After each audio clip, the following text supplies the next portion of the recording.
कहानी पढ़ेंगे, ठीक है। और ये कहानी सब बच्चे ध्यान से सुनेंगे क्योंकि इसके बाद मैं तुमसे इसके बारे में प्रश्न पूछूंगी, ठीक है। चलिए मुंह पे उंगली रखिए सभी बच्चे। एक ऊंट रेगिस्तानी क्षेत्र में सफर कर रहा था। कहाँ सफर कर रहा था? रेगिस्तान में। बस ठीक है, सुन लिया, बोलिए मत। दिन का समय था, आकाश में सूर्य तप रहा था, नीचे जमीन पर रेत थी। ऊंट जलती हुई रेत में पैरों को घसीटता हुआ आगे बढ़ता जा रहा था। गरम गरम हवा के झोंके चल रहे थे। हवा के झोंकों के साथ रेत भी उड़ रही थी, पर ऊंट आगे बढ़ता ही जा रहा था। रास्ते में उसे एक शिकारी कुत्ता मिला। कौन मिला? शिकारी कुत्ता। कुत्ते ने ऊंट से कहा, भाई ऊंट आप कहाँ जा रहे हो? क्या कहा? कहाँ जा रहे हो? ऊंट ने उत्तर दिया, मैं बीकानेर जा रहा हूँ। कहाँ जा रहा हूँ? बीकानेर राजस्थान में एक जगह का नाम है, ठीक है।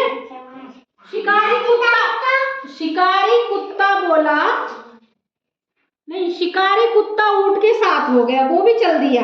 दोनों जलती हुई रेत में साथ साथ चलने लगे। कुछ देर बाद वह शिकारी कुत्ते को प्यास लगी। उसने ऊंट से कहा, भाई मुझे बहुत जोर से प्यास लग रही है, क्या आपको प्यास नहीं लग रही? ऊंट ने उत्तर दिया, भला प्यास किसे नहीं लगती? प्यास तो मुझे भी लगती, पर मेरे पास तो पानी है। मुझे जब प्यास लगती है तो मैं पानी पी लेता हूँ। अब देखो वो कैसे बताता है कि उसके पास कैसे पानी है। शिकारी, देखिए इस चित्र को देखिए, ये कौन है? ऊंट। और ये कुत्ता, वही शिकारी कुत्ता जो ऊंट के साथ हो गया, ठीक है। अब आगे सुनिए। शिकारी कुत्ता बड़े आश्चर्य के साथ बोला, अच्छा आपके पास पानी है पर दिखाई तो नहीं दे रहा, क्या आप हंसी कर रहे हैं मेरे साथ, यानी मजाक कर रहे हैं क्या? ऊंट ने कहा, नहीं भाई, मैं सच कह रहा हूँ, मेरे पास पानी है। मेरे पेट में एक थैली है, मैं उसी थैली में पानी भर लेता हूँ और थैली के पानी से ही महीनों काम चलाता हूँ। सोचो उसके पेट में कितनी बड़ी थैली होगी जो उसमें इतना पानी कि कई महीनों तक उसे पानी पीने की जरूरत नहीं पड़ती है, वो भी इतनी गर्मी में। राजस्थान में बहुत गर्मी होती है। यस मैम, रेस होता है। बात सुनकर शिकारी कुत्ते ने सोचा, अगर ऊंट के पेट में पानी की थैली का पानी मुझे भी मिल जाता तो मेरी भी प्यास बुझ जाती, पर पेट की थैली का पानी किस प्रकार मिले? शिकारी कुत्ता मन ही मन सोचने लगा और किसी तरह पूरे दिन प्यास की तकलीफ को सहन करता रहा।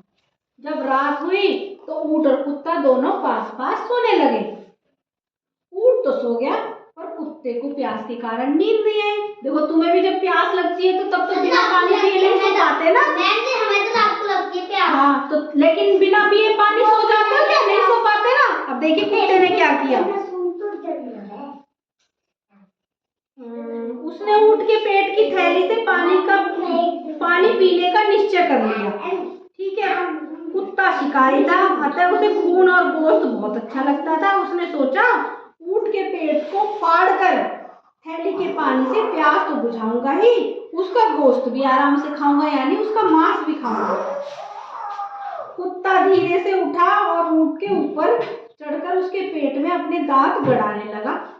ऊंट घबराकर उठकर बैठ गया और बोला, भाई कुत्ते, यह क्या कर रहे हो? कुत्ता बोला, आपने कहा था पेट में पानी की थैली है, बड़े जोर की प्यास लगी है, मैं आपके पेट पर पानी की थैली खोज रहा हूँ। ऊंट समझ गया कि कुत्ता शिकारी है, वह पानी की थैली के लिए उसके पेट को फाड़ना चाहता है। ऊंट कुछ सोचता हुआ बोला, हाँ कहा तो था, और अब भी कहता हूँ कि मेरे पेट में पानी की थैली है, पर रात में थैली का पानी सूख जाता है, क्योंकि रात में पानी की जरूरत नहीं रहती। दोपहर में जब तेज धूप होती है तो थैली फिर से पानी से भर जाती है। कुत्ता शिकारी तो था ही, बड़ा मूर्ख भी था। उसने ऊंट की बात पर विश्वास कर लिया। उसने सोचा, चलो रात भर और प्यास की तकलीफ उठा लेता हूँ, दिन में ऊंट ऊंट के पेट को फाड़कर अवश्य पानी पीऊंगा। सवेरा होने पर ऊंट और कुत्ता दोनों फिर साथ साथ चलने लगे। कुत्ता ऊंट के पेट को फाड़कर पानी पीने की सोच ही रहा था। ऊंट कुत्ते से पीछे छुड़ाने की सोच रहा था। देखो, कुत्ता सोच रहा था उसके पेट को फाड़ के पानी पीने की, और ऊंट क्या सोच रहा था? उससे पीछा छुड़ाने की। वो सोच रहा था कि कैसे भी कुछ भी करके मैं इस कुत्ते से अपना पीछा छुड़ा लूं। कुछ दूर जाने पर उन्हें एक बस्ती दिखाई पड़ी। ऊंट ने कुत्ते से कहा, चलो उस बस्ती में खाने के लिए कुछ ले ले, फिर आगे चलेंगे। कुत्ता राजी हो गया। ऊंट जानता था कि बस्ती में और भी बहुत से कुत्ते होंगे। बस्ती के कुत्ते जब शिकारी कुत्ते को देखेंगे तो उस पर हमला कर देंगे। शिकारी कुत्ता भी उनसे लड़ने लगेगा। जब कुत्ता ऊंट के साथ बस्ती में पहुंचा तो बस्ती के कुत्ते इकट्ठे हो गए और कुत्ते के ऊपर भौंककर झपटने लगे। शिकारी कुत्ता बस्ती के कुत्तों के बीच फंस गया। कहाँ फंस गया? बस्ती के कुत्तों के बीच फंस गया और एक दूसरे पर झपटने लगे। इधर अवसर पाकर ऊंट शिकारी कुत्ते से पीछा छुड़ाकर आगे की ओर चल पड़ा। इस बात से उसे एक सबक मिला, खून और गोश्त को खाने वाले को कभी भी साथी नहीं बनाना चाहिए। संकट के समय बुद्धि से काम लेना चाहिए और जब शत्रु संकट में फंसे तो अपना बचाव कर लेना चाहिए। क्या समझ में आया? क्या दिखाऊं? शिकारी कुत्ते, ये देखिए, देखो बच्चों, दिख रहे? ये शिकारी कुत्ता बस्ती के कुत्तों ने घेर लिया। अच्छा, ये बताओ इस कहानी से हमें क्या सीख मिली? ये बताइए इस कहानी से हमें क्या सीख मिली? इसमें एक तो जल्दी से किसी पे विश्वास नहीं करना चाहिए, ठीक है? दूसरा, किसी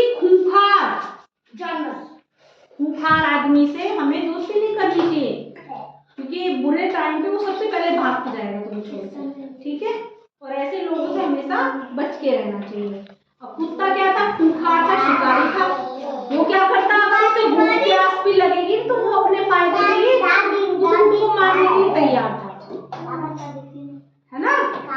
उसे भूख प्यास लगी थी और उसने ऊंट ने कह दिया कि मेरे पेट में पानी की थैली है, तो वो उसके पेट को फाड़ने के लिए तैयार था कि कैसे करके इसके पेट को फाड़ के मैं पानी पी लूं, इसकी थैली मुझे मिल जाए।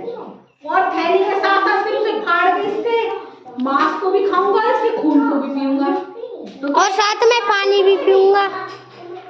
क्या अच्छी बात थी कुत्ते की? ना मैम। तो ऐसे टाइम पे ऊंट ने अकल से काम लिया। वो खाने के बहाने उसे बस्ती में ले गया और उसे बस्ती में कुत्तों ने घेर लिया और वहां कुत्ते उसे झपटने लगे। वो जैसे वो कुत्तों के बीच में फंसा, ऊंट अपना बचाव करके वहां से निकल गया। तो कैसी लगी कहानी? अच्छी लगी? Very good. तो तुम लोग भी ऐसे करोगे? अच्छा, ऊंट कहाँ मिलता है बताओ? रेगिस्तान। सबसे ज्यादा कहाँ देखा गया? और मैम रेगिस्तान को ऊंट को रेगिस्तान का जहाज भी कहा जाता। कहा जाता, क्यों कहा जाता है? क्योंकि मैम वो रेगिस्तान में चलता। क्योंकि वो रेत में, जैसे प्लेन जगह पे घोड़ा दौड़ लगा सकता है, तुम घोड़े को दौड़ा सकते हो, उसी तरह से रेत पर ऊंट दौड़ लगा सकता। वो रेत पे दौड़ लगा सकता। भगवान ने उसे ऐसे पैर दिए, उसके पैर गद्दे के तरह रहते। गद्दा कहाँ में? ना तो पैर चलते हैं वहाँ की रेत पे दौड़ लगा। ठीक है, तो